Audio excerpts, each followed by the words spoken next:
Crowd. Tim Henman was a first-round loser, but they still had Greg Rusetski to enjoy. His match in a moment. But the big story of the week was Yevgeny Kafelnikov and his chance to become only the 15th man to rank #1 in the world over the past 31 years. Thomas Johansson, 8th seed, was the obstacle. Johansson had lost to the Russian in the first round a year ago.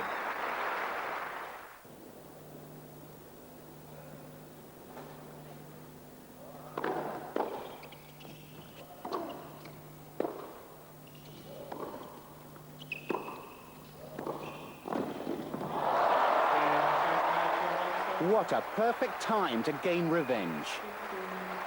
And what savage disappointment for Kafelnikov, who had felt the weight of expectation and the weight of Johansson's play. I'm not gonna say much. The guy just played, as well as he could play, and I was probably one of these days where you feel in the tournament very flat, and of course, the pressure which is on your shoulder,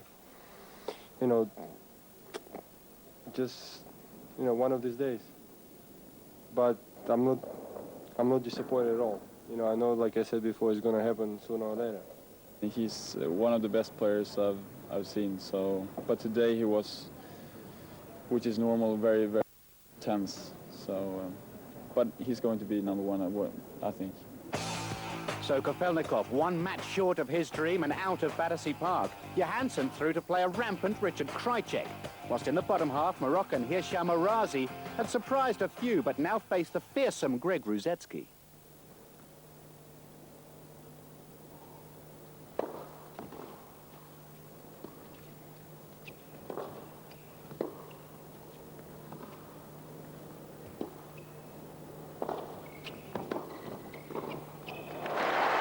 The first set went the Britain's way, 6-2.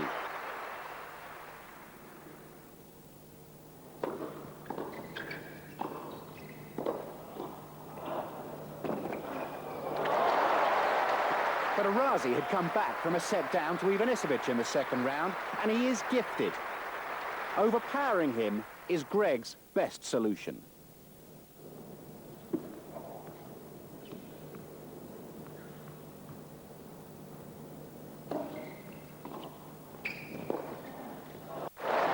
Easier said than done.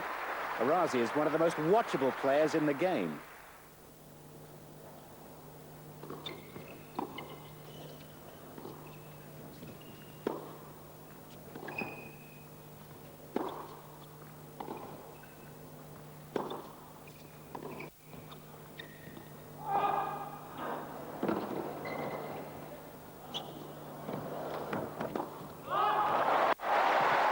The sixth game of the second set was important.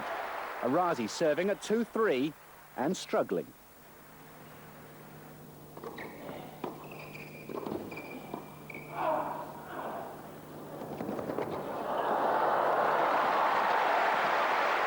He lost his serve. Rusetski capitalized.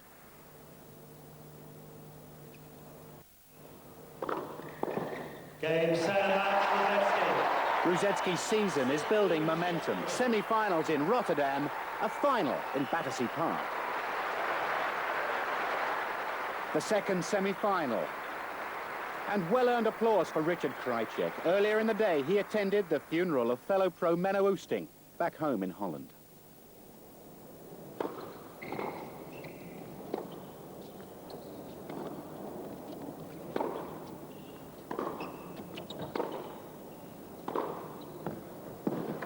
Clean as a whistle, effortless power, and a warning to Johansson that staying at the baseline might not be a good idea.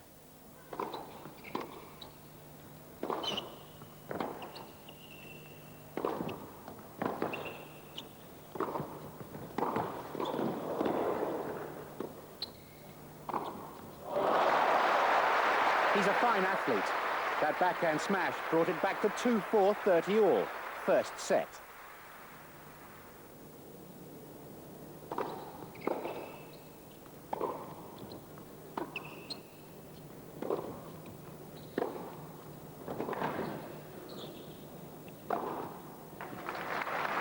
But Krajicek was on the way to breaking serve again, and he took the first set 6-2.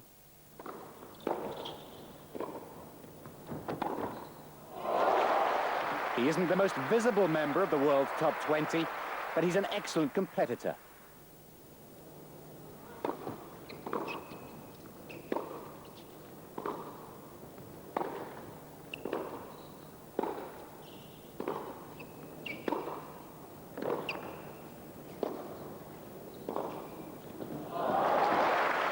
Krajicek has many ways to hurt an opponent, but this is his favorite.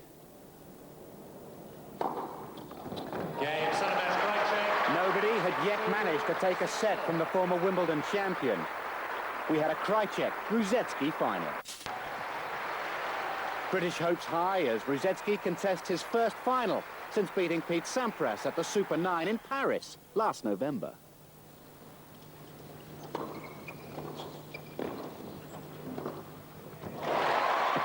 They have played 11 tiebreakers.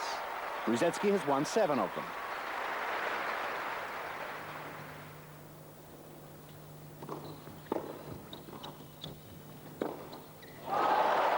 But it was Krajicek who won the tiebreak to decide the first set.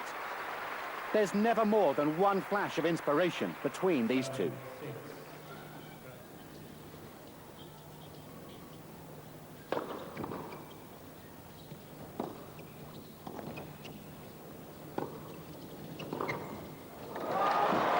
Holding the stare, challenging his opponent, but unable to break serve.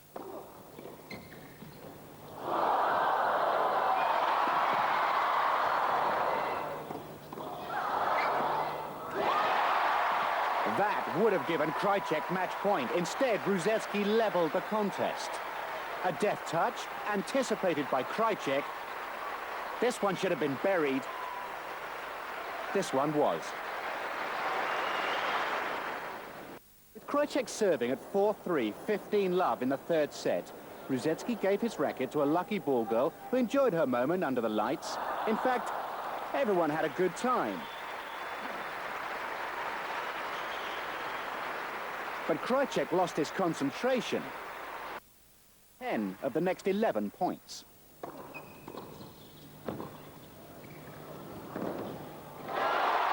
Rusetski got within 2 points of a famous victory.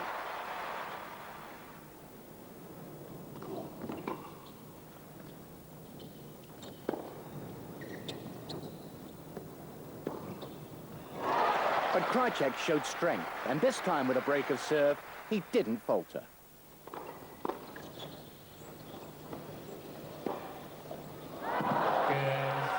A close contest, a Krajicek victory that he dedicated to Menno Oosting.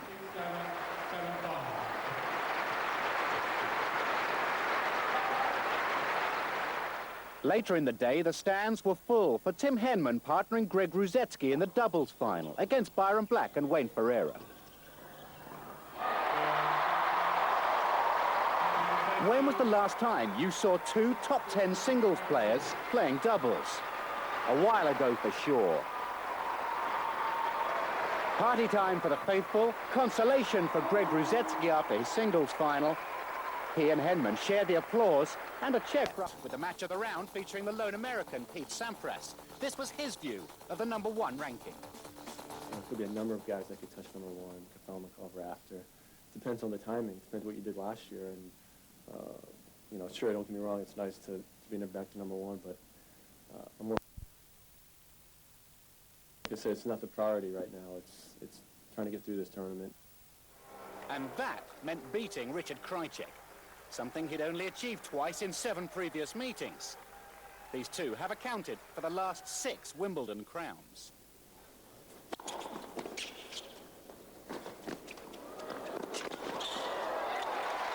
Mind you, Sampras has won 5 of them and been the best player this decade.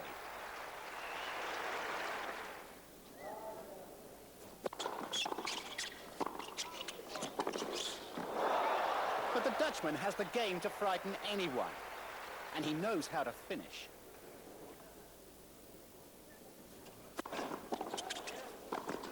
Game, set, match, Krajicek.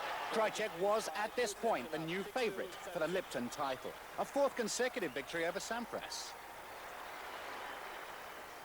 12 months ago, Thomas Enquist lost at this stage to Marcelo Rios. Jerome Golmar, another lefty, posed the problem this time.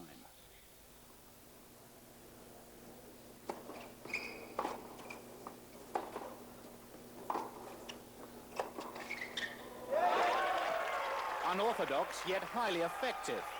Golmar is at a career-high ranking of 32.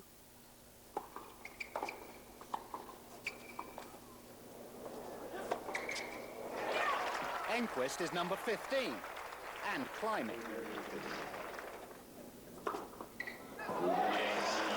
The Swedish number 1 would face Krajicek in one semi-final.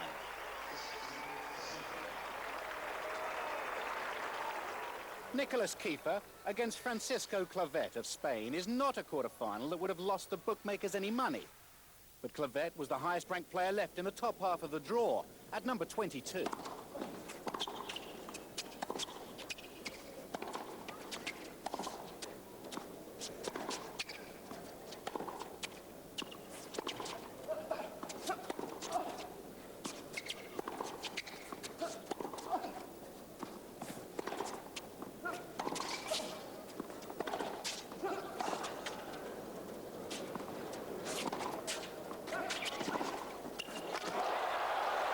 Kiefer had beaten Rafter and Rusetski, but Clavet is no mug.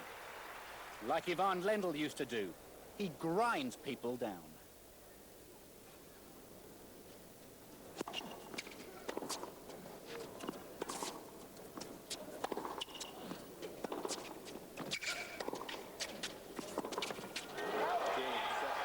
Victory in straight sets for the relatively ancient Clavet. He's 30 years old. Now, how about this one for an American crowd? Grosjean versus Habati. Not well known in the States yet, but they put on a fiercely competitive show for a crowd that was as multicultural as the remaining players in the draw.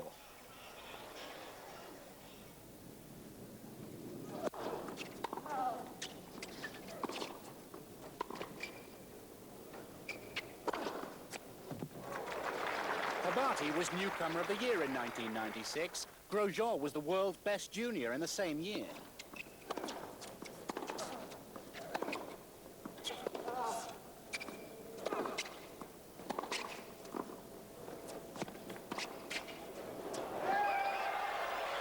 The Frenchman is one of those players, like Chang, who hates to let the ball bounce twice. And there's some bite to his game as well.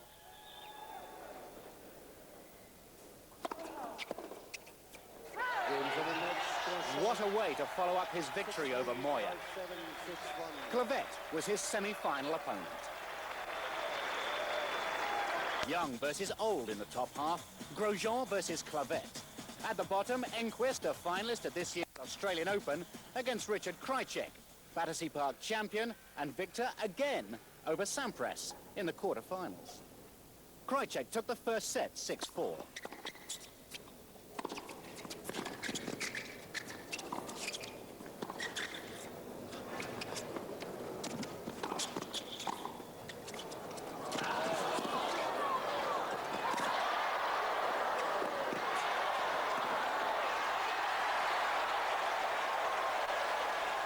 Enquist was on the rack.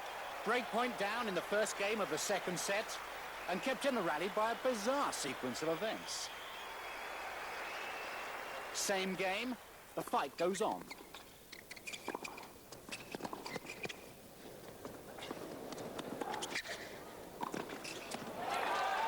Krajicek is at his best when he's decisive. He broke serve and was forcing the Swede to go for broke.